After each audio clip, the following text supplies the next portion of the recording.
Brought to you by KR Mangalam University. We provide you the platform to turn your dreams into reality. Give wings to your aspirations with KR Mangalam University.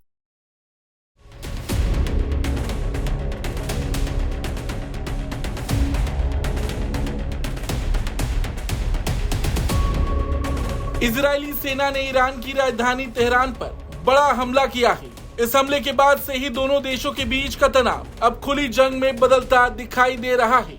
ऐसा बताया जा रहा कि इस हमले में Iran के कई बड़े अधिकारी, वैज्ञानिक और कमांडर मारे गए। ईरानी सेना प्रमुख मेजर जनरल मोहम्मद बागेरी और रिवॉल्यूशनरी गार्ड्स IRGC के चीफ हुसैन सलामी की मौत की पुष्टि ने इस संघर्ष को और खतरनाक बना दिया है।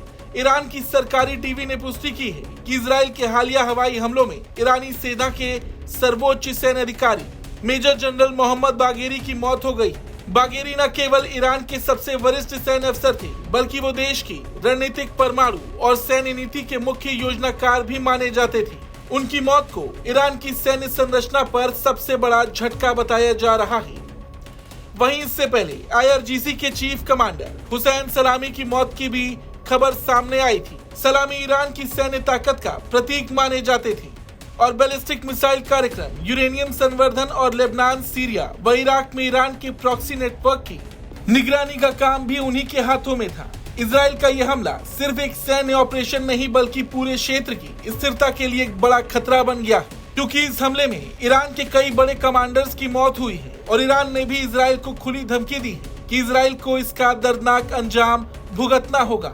ईरान के सर्वोच्च नेता आयतुल्लाह अली खामेनेई ने इजराइल को खुली चेतावनी दी है। उन्होंने कहा कि ज़ायोनिस्ट शासन ने ईरान के खिलाफ शैतानी अपराध किया है और उसे अब सजा के लिए तैयार रहना चाहिए। ईरान की सेनाएं इस अपराध को कभी माफ नहीं करेंगी और हमले का बदला जरूर लिया जाएगा।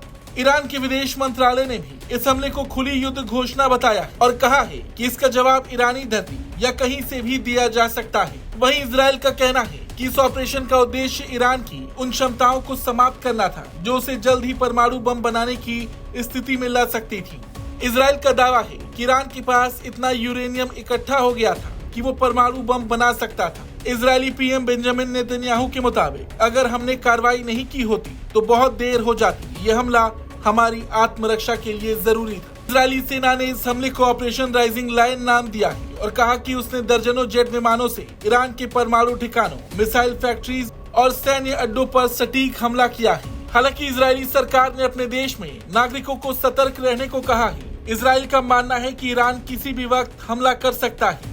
हालांकि देखना ये होगा कि ईरान कब और कैसे जवाब देगा। क्या ये जवाब सीधा सैन्य हमला होगा या प्रॉक्सी संगठन के जरिए? आपको क्या लगता है? कमेंट करके जरूर बताएं। Bureau report, Bharat.